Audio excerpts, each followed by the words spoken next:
അപ്പം ഗാന്ധി പറഞ്ഞൊരു ഉത്തരം, ഇതിനെയും ഒരു സത്യാന്വേഷണമായിട്ട് കാണുക, നിങ്ങളൊരു സത്യാന്വേഷണമായിട്ട് കാണുക. എന്നിട്ട് ഗാന്ധി കൊടുത്ത ഒരു ഉപദേശമാണ് പിൽക്കാലത്ത് ഗാന്ധിയുടെ പേരിൽ വളരെ പ്രസിദ്ധമായി തീർന്ന ഒരു നിരീക്ഷണമാണത്. അദ്ദേഹം പറഞ്ഞത്, നിങ്ങളൊരു നിയമം ഉണ്ടാക്കുമ്പോൾ അത് ശരിയാണോ തെറ്റാണോ എന്ന് എങ്ങനെ അറിയാം, എങ്ങനെ മനസ്സിലാക്കും? ഗാന്ധി പറഞ്ഞു, I will give you A touch stone. ഞാൻ നിങ്ങൾക്കൊരു ഉരകല്ല് തരാം, എ ടാലിസ്മാൻ, ഒരു ഉരകല്ല് തരാം.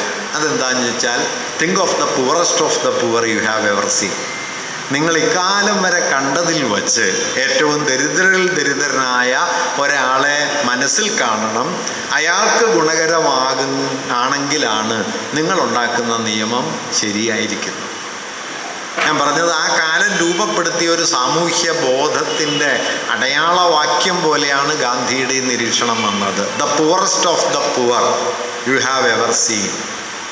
ഈ അവസാനത്തെ ആള് ഗാന്ധി അന്ത്യജൻ എന്ന് വിളിച്ച, അന്ത്യോദയം എന്ന ആദർശം ഉണ്ടാക്കിയ, അതിലേക്ക് എത്തിച്ചേരാനാണ് എല്ലാ അറിവും നമ്മളെ പ്രാപ്തരാക്കേണ്ടത് എന്ന് കരുതിയ അറിവ് ഇപ്പം എവിടെ എത്തി എന്നതാണ് ഞാൻ ഉന്നയിക്കാൻ ശ്രമിച്ച ഒരു ചോദ്യം. അത് കെളുനായരോട് ബന്ധപ്പെടുന്നു, ദേശീയ പ്രസ്ഥാനത്തോട് ബന്ധപ്പെടുന്നു, ഇപ്പോൾ നിലനിൽക്കുന്ന വിദ്യാഭ്യാസ രീതിയോട് ബന്ധപ്പെടുന്നു. ഞാനതിൻ്റെ മുഴുവൻ വിശദാംശങ്ങളൊന്നും പറയുന്നില്ല. ഒന്ന് രണ്ട് കാര്യങ്ങൾ കൂടി സൂചിപ്പിച്ച് ഞാനിത് അവസാനിപ്പിക്കാം. എന്താണ് ഇന്ന് നമ്മൾ നേരിടുന്ന നമ്മുടെ വിദ്യാഭ്യാസത്തിൻ്റെ പ്രകൃതത്തിൽ വന്ന മാറ്റം? കൗതുകകരമാകാം. ദേശീയ വിദ്യാഭ്യാസം എന്ന പേരിലാണ് ഗാന്ധിയുടെ കാലത്ത് ഈ പറയുന്ന ഗുജറാത്ത് വിശ്വവിദ്യാപീഠവും ഇവിടുത്തെ വിജ്ഞാനദായിനി വിദ്യാലയവും ഒക്കെ നിലവിൽ വന്നതെങ്കിൽ 2020 ഇന്ത്യയിൽ നടപ്പിലാക്കിയ വിദ്യാഭ്യാസ നയത്തിൻ്റെ പേരിലും അങ്ങനെ ഒന്നുണ്ട്. National education policy, NEP 2020. ആ ദേശീയ വിദ്യാഭ്യാസ നയം ഇപ്പം നടപ്പിലായിക്കൊണ്ടിരിക്കുകയാണ്. പതിയെ പതിയെ അതിൻ്റെ പിടിമുറുകുന്നു. ഇപ്പോൾ സമീപകാലത്ത് കോലാഹലമുണ്ടായ PM ശ്രീ അതിൻ്റെ ഭാഗമാണ്.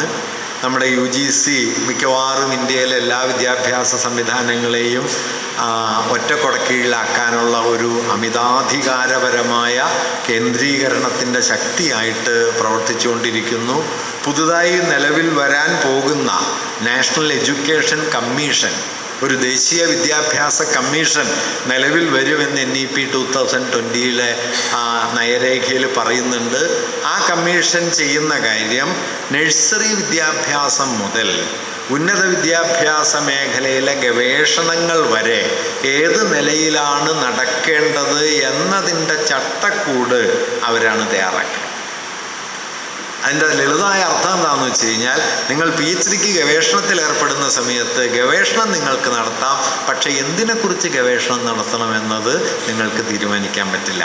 പരോക്ഷമായി ഇപ്പം തന്നെ ഉണ്ട് കേട്ടോ. ഇപ്പം ഞാൻ പറഞ്ഞു കഴിഞ്ഞാൽ, ഇപ്പം ഇന്ത്യയിലെ കാർഷിക പ്രതിസന്ധിയെക്കുറിച്ച് നിങ്ങൾ ഇന്ത്യയിലെ സോഷ്യൽ സയൻസ് റിസർച്ച് വിഭാഗങ്ങളിൽ എവിടെയെങ്കിലും ഗവേഷണത്തിന് ചേരുകയും ഒരു ഫെലോഷിപ്പിന് വേണ്ടി ഇന്ത്യയിലെ ഏത് റിസർച്ച് ഇൻസ്റ്റിറ്റ്യൂട്ടിൽ അപ്ലൈ ചെയ്താലും 5 പൈസ നിങ്ങൾക്ക് കിട്ടില്ല. ഉറപ്പുള്ള കാര്യമാണ്.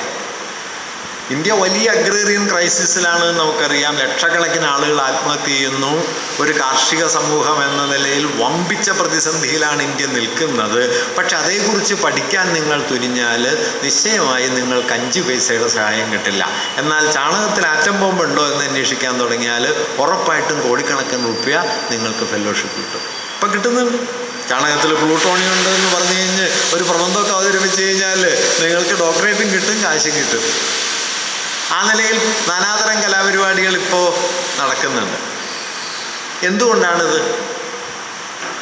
വിദ്യാഭ്യാസം നിങ്ങൾക്കറിയാലോ, ഇന്ത്യൻ ഭരണഘടന നിലവിൽ വരുമ്പോൾ വിദ്യാഭ്യാസം കേന്ദ്ര ലിസ്റ്റിലല്ല, യൂണിയൻ ലിസ്റ്റിലല്ല, സംസ്ഥാന ലിസ്റ്റിലാണ്.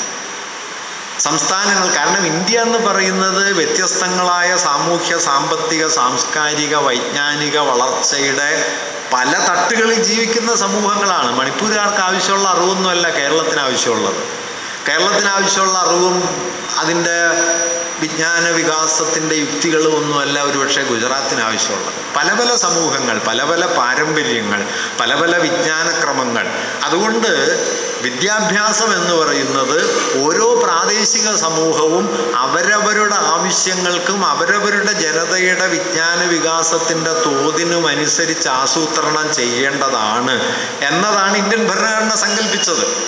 അങ്ങനെ സങ്കല്പിച്ചാണ് നമ്മുടെ ഭരണഘടന അടിസ്ഥാനപരമായി യൂണിയൻ ലിസ്റ്റ്, സ്റ്റേറ്റ് ലിസ്റ്റ് എന്നതിൽ സ്റ്റേറ്റ് ലിസ്റ്റിലാണ് നമ്മുടെ ഭരണഘടന വിദ്യാഭ്യാസപ്പെടുത്തിയത്. അതിലാദ്യം മാറ്റം വരുത്തിയത് ഇന്ദിരാഗാന്ധിയാണ്. 1976 ഭരണഘടനാ ഭേദഗതിയിലൂടെയാണ് അത് കൺകറന്റ് ലിസ്റ്റിലേക്കാക്കിയത്. കൊത്താരി കമ്മീഷൻ 1960 ഇന്ത്യയിലെ വിദ്യാഭ്യാസത്തെക്കുറിച്ച് സമഗ്രമായൊരു പഠനം നടത്തി. ഗ്രാമങ്ങളിലാണ് ഇന്ത്യൻ വിദ്യാഭ്യാസത്തിൻ്റെ വേരുകളെന്ന് കൊത്താരി കമ്മീഷൻ ഒരു ആശയം മുമ്പോട്ട് വെച്ചു. അതിൽ ശ്രദ്ധ ചെലുത്തേണ്ടതുണ്ടെന്ന് കൊത്താരി കമ്മീഷൻ നിർദ്ദേശിച്ചു.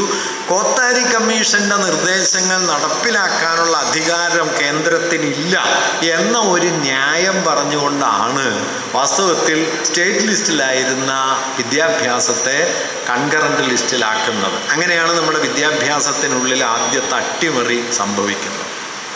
കൺകറന്റ് ലിസ്റ്റിലായി കേന്ദ്രവും ചില കാര്യങ്ങൾ ചെയ്യും, സംസ്ഥാനങ്ങൾ അവരവരുടെ കാര്യങ്ങൾ ചെയ്യും എന്ന നിലയിൽ പിന്നെ 1970കളുടെ പകുതി മുതൽ ഏതാണ്ട് ഒരു കാൽനൂറ്റാണ്ട് കാലം ആ നിലയിൽ തുടർന്നു.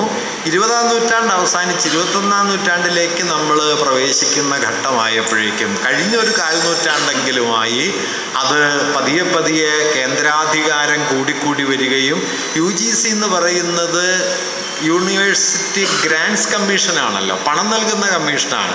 പക്ഷെ പണം നൽകുന്ന കമ്മീഷൻ എന്നതിന് പകരം അത് പതുക്കെ പതുക്കെ നയരൂപീകരണത്തിൻ്റെ കമ്മീഷനായി. UGCയുടെ നിർദ്ദേശങ്ങൾ സംസ്ഥാന നിയമസഭകൾ ഉണ്ടാക്കുന്ന നിയമങ്ങളെക്കാൾ വലുതാണ് എന്ന് സുപ്രീം കോടതി തന്നെ വിധിച്ചു. ഇപ്പം നമ്മുടെ ഗവർണറെ വൈസ് ചാൻസലറെ നിയമിക്കുന്നതുമായി ബന്ധപ്പെട്ട കേസിലെ പ്രധാനപ്പെട്ട ഒരു ഭരണഘടനാ പ്രശ്നം അതായിരുന്നു.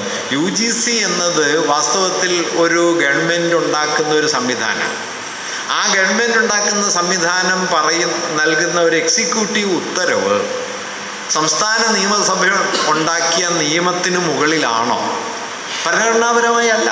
എക്സിക്യൂട്ടീവ് ഉത്തരവുകളും കോൺസ്റ്റിറ്റ്യൂഷനും നിയമനിർമ്മാണ സഭകളും തമ്മിലൊരു തർക്കം വന്നാൽ നിയമനിർമ്മാണ സഭയ്ക്കാണ് 1ാം സ്ഥാനം, പാർലമെൻറ്റിനാണ് 1ാം സ്ഥാനം, എക്സിക്യൂട്ടീവ് ഓർഡറിനല്ല. ഈ തർക്കം പക്ഷേ സമീപകാലത്ത് സുപ്രീം കോടതിയിലെത്തിയപ്പോൾ സുപ്രീം കോടതി ഈ എക്സിക്യൂട്ടീവ് ഉത്തരവിന് 1ാം സ്ഥാനം കൊടുക്കുകയും ഈ സ്റ്റേറ്റ് അസംബ്ലി ഉണ്ടാക്കിയ നിയമം വാലിഡ് അല്ല എന്ന് പറയുകയും ചെയ്തു. എങ്ങനെയാണ് കോടതി ഭരണഘടനയുടെ അടിസ്ഥാന തത്വങ്ങളെ മറികടക്കുന്നത് എന്നതിൻ്റെ ഒരു ഗ്ലെയറിംഗ് ആയിട്ടുള്ള വളരെ പ്രകടമായൊരു ഉദാഹരണമായിട്ട് അത് മാറി. അങ്ങനെ ധാരാളം കാര്യങ്ങളുണ്ട്. എന്തായാലും ഇപ്പം എന്ത് സംഭവിച്ചു എന്ന് വെച്ചാൽ കേന്ദ്രീകൃതമായ പരമാധികാരപരമായ ഒരു രാഷ്ട്രയുക്തിക്ക് കീഴിൽ അത്യന്തം കേന്ദ്രീകൃതമായ ഒരു വിദ്യാഭ്യാസ വീക്ഷണം ദേശീയ വിദ്യാഭ്യാസം എന്ന യുക്തിയായിട്ട് മാറി. ദേശീയമെന്നത് വ്യത്യസ്തതകളുടെ, ബഹുത്വത്തിൻ്റെ, വൈവിധ്യങ്ങളുടെ കൂടിച്ചേരലാണ് എന്ന ദേശീയ സ്വാതന്ത്ര്യ സമരകാലത്തെ ഗുജറാത്തിലെ വിശ്വവിദ്യാപീഠവും ബനാറസ് ഹിന്ദു സർവകലാശാലയും നിങ്ങളുടെ വിജ്ഞാനദായിനി വിദ്യാലയവും ഒക്കെ ഉണ്ടായ കാലത്ത് ഫെഡറലിസം എന്ന അടിസ്ഥാന യുക്തിക്ക് മുകളിലാണ് വിദ്യാഭ്യാസം സങ്കല്പിക്കപ്പെട്ടതെങ്കിൽ ഇന്ന് ആ ഫെഡറലിസത്തെ സമ്പൂർണമായി നിരാകരിക്കുന്ന, അതിനെ അട്ടിമറിക്കുന്ന ഒന്നായിട്ട് ദേശീയ വിദ്യാഭ്യാസം എന്ന സങ്കല്പം മാറിയിരിക്കുന്നു. ഇന്ന് ദേശീയ വിദ്യാഭ്യാസം എന്ന് പറഞ്ഞു കഴിഞ്ഞാൽ, ഞാൻ അതുകൊണ്ടാണ് പറഞ്ഞത്, നാഷണൽ എഡ്യൂക്കേഷൻ കമ്മീഷൻ്റെ അധികാര നിർവചനത്തിൽ നഴ്സറി വിദ്യാഭ്യാസം മുതൽ പ്രീ പ്രൈമറി മുതൽ PhDയിലെ ഗവേഷണ വിഷയ രൂപീകരണം വരെയുള്ള തലങ്ങളിൽ ഇടപെടാൻ കഴിയുന്ന അതിഭീമമായ അധികാര കേന്ദ്രീകരണമാണ് നാഷണൽ എഡ്യൂക്കേഷൻ കമ്മീഷന് വിഭാവനം ചെയ്തിട്ടുള്ളത്. അത് പൂർണ്ണമായിട്ട് നടപ്പിലായിട്ടില്ല. പൂർണ്ണമായി നടപ്പിലായി കഴിഞ്ഞാൽ നമ്മുടെ നാട്ടിൻ പുറത്ത് ഒരു കുഞ്ഞ് എന്ത് പഠിക്കണം, നഴ്സറിയിൽ എന്ത് പഠിക്കണം എന്നത് മുതൽ നമ്മുടെ നാട്ടിൻ പുറത്തെ ഈ പരിസരത്തെ സർവകലാശാലകളിൽ ഗവേഷണത്തിൽ ഏർപ്പെടുന്നവർ എന്താണ് ഗവേഷണം ചെയ്യേണ്ടത് എന്നതുവരെ തീരുമാനിക്കുന്ന ഒരു കേന്ദ്രീകൃത അധികാരം ഈ പറയുന്ന വിദ്യാഭ്യാസത്തിൻ്റെ മേഖലയിൽ വരും. ഫലത്തിൽ ഇന്ത്യ എന്നത് ഒരു ഫെഡറൽ സ്റ്റേറ്റ് എന്ന അടിസ്ഥാന തത്വത്തിൻ്റെ സമ്പൂർണമായ നിരാകരണത്തിൻ്റെ വിദ്യാഭ്യാസ യുക്തിയായിട്ടാണ് നാഷണൽ എഡ്യൂക്കേഷൻ പോളിസി 2020 ഉള്ളത്. അതും ദേശീയമെന്ന പേരിൽ തന്നെ വരുന്നു. അതുകൊണ്ട് ഇരുതല മൂർച്ചയുള്ളൊരു വാളായിട്ടാണ് 100 കൊല്ലം മുമ്പ് ദേശീയത എന്തായിരുന്നോ ഏതാണ്ട് അതിൻ്റെ വിപരീതമായൊരു യുക്തിയുടെ പേരായിട്ട് ഇന്ന് ദേശീയത എന്നത് മാറിയിരിക്കുന്നു. ഇങ്ങനെ ഒപ്പം തന്നെ നമ്മുടെ രാജ്യത്തെ സംബന്ധിക്കുന്ന മതാത്മകമായ ഭാവ ദേശീയ വിദ്യാഭ്യാസത്തിൻ്റെ യുക്തിയിലേക്ക് വലിയ തോതിൽ തള്ളിക്കയറി. ഇപ്പോൾ ഇന്ത്യയിലെ IIT-കളിലും ഇന്ത്യൻ ഇൻസ്റ്റിറ്റ്യൂട്ട് ഓഫ് മാനേജ്മെൻറ്റുകളിലും ഉന്നത വിദ്യാകേന്ദ്രങ്ങളിലും ഒരു പുതിയ കോഴ്സ് കഴിഞ്ഞ 3-4 വർഷങ്ങൾക്കിടയിൽ നടപ്പിലാക്കപ്പെട്ടു കഴിഞ്ഞു. പ്രധാനപ്പെട്ട IIT-യിലൊക്കെ അത് നിർബന്ധിത കോഴ്സായി. അത് ഇന്ത്യൻ സിസ്റ്റംസ് ഓഫ് നോളജ് എന്ന് പറയുന്ന ഇന്ത്യൻ വിജ്ഞാന വ്യവസ്ഥ എന്ന ഒരു പുതിയ കോഴ്സാണ്. എന്താണ് ഇന്ത്യൻ വിജ്ഞാന വ്യവസ്ഥ? നിശ്ചയമായിട്ടും ഇന്ത്യ വൈജ്ഞാനികമായ ഉന്നത സ്ഥാനത്തുള്ള ഒരു സമൂഹം തന്നെയാണ്, അതിൽ സംശയമൊന്നുമില്ല. പക്ഷേ ഇന്ത്യയുടെ ഉദാഹരണത്തിന് ഇന്ത്യ ഗണിതത്തിൽ വലിയ തോതിൽ മുമ്പോട്ട് പോയ ഒരു സമൂഹമായിരുന്നു ഒരു ഘട്ടം വരെ. ഇന്ത്യ ഗണിതത്തിൽ, പ്രത്യേകിച്ചും കേരളത്തിലാണ് ആര്യഭടനെ പോലെ ഒരാൾ ജീവിച്ചിരുന്നത്. വടശ്ശേരി പരമേശ്വരനെ പോലെ, ഇരിങ്ങാലക്കുടക്കാരനായ സംഗമഗ്രാമ മാധവനെ പോലെ, നീലകണ്ഠ സ്വാമിയാജിയെ പോലെ, ഭാസ്കരൻ 1ഉം 2ഉം പോലെ വലിയ ഗണിതജ്ഞർ പല കാലങ്ങളിൽ ഇവിടെ ജീവിച്ചു. ഇന്ത്യക്ക് ധാരാളം അത്തരത്തിലുള്ള അറിവുകൾ ഉണ്ടായിരുന്നു. ഇപ്പോൾ നമുക്ക് എന്താ പറയുക, വൃക്ഷായുർവേദം പോലുള്ള വൃക്ഷപരിപാലന വിജ്ഞാനം ലോകത്തെ ഏറ്റവും ഫലപ്രദമായി വികസിപ്പിച്ചെടുത്തൊരു സമൂഹമാണ് ഇന്ത്യക്കാർ. അല്ലെങ്കിൽ ഗജശാസ്ത്രം, ആനയെ പരിപാലിക്കുന്നതിനെക്കുറിച്ചുള്ള അറിവുകൾ ഒക്കെ ഇന്ത്യക്കുണ്ട്. ഗണിതമുണ്ട്, രസതന്ത്രമുണ്ട്, ജ്യോതിശാസ്ത്രമുണ്ട്. അങ്ങനെ ഇന്ത്യയുടെ മഹിമയുറ്റ ഒരു വിജ്ഞാന പാരമ്പര്യത്തിൻ്റെ തലം ഇന്ത്യക്കുണ്ട്. പക്ഷേ ഇന്ത്യൻ വിജ്ഞാന വ്യവസ്ഥ എന്ന പേരിൽ ഇന്ന് ദേശീയ വിദ്യാഭ്യാസത്തിലേക്ക് കുത്തിക്കടത്തപ്പെടുന്നത് ഇതൊന്നുമല്ല. ദേശീയ വിദ്യാഭ്യാസത്തിൻ്റെ ഭാഗമായി ഇന്ന് IIT-കളിലും മറ്റുമൊക്കെ വന്നു കയറിയിട്ടുള്ളത് ഞാൻ നേരത്തെ പറഞ്ഞ തരത്തിലുള്ള അറിവ് രൂപങ്ങളാണ്. ഇപ്പോൾ എന്താ പറയുക, വേദങ്ങളിൽ ബാലിസ്റ്റിക് മിസൈലിനെ കുറിച്ചുള്ള അറിവുണ്ട് എന്ന് പറയുക, ഗണപതിയുടെ തല പ്ലാസ്റ്റിക് സർജറിയാണെന്ന് പറയുക, ചാണകത്തിൽ പ്ലൂട്ടോണിയം ഉണ്ടെന്ന് പറയുക.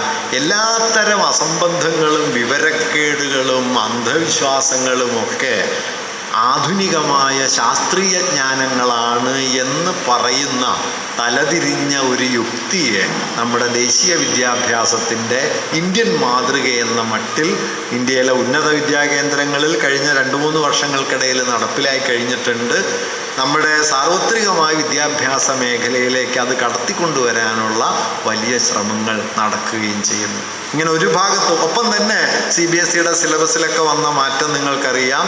പ്രധാനപ്പെട്ട ഇപ്പം മുഗൾ രാജാക്കന്മാരുടെ പേരെല്ലാം മാറ്റിയിട്ട് അവിടെ ഏതെങ്കിലും പഞ്ചായത്തിലുണ്ടായിരുന്ന ഏതെങ്കിലും പുങ്കവൻ്റെ പേര് പകരം സ്ഥലങ്ങൾക്കിടുക, റെയിൽവേ സ്റ്റേഷൻ്റെ പേര് മാറ്റുക, മധ്യകാല ചരിത്രത്തെ തന്നെ നിർമ്മാർജ്ജനം ചെയ്യുക, ഇങ്ങനെയുള്ള അങ്ങേയറ്റം ചരിത്രവിരുദ്ധമായ മതഭ്രാന്തമായ പ്രവർത്തനങ്ങൾ നമ്മുടെ സിലബസിനകത്ത് പല നിലയിൽ നടക്കുന്നു. ഇങ്ങനെ ഒരു ഭാഗത്ത്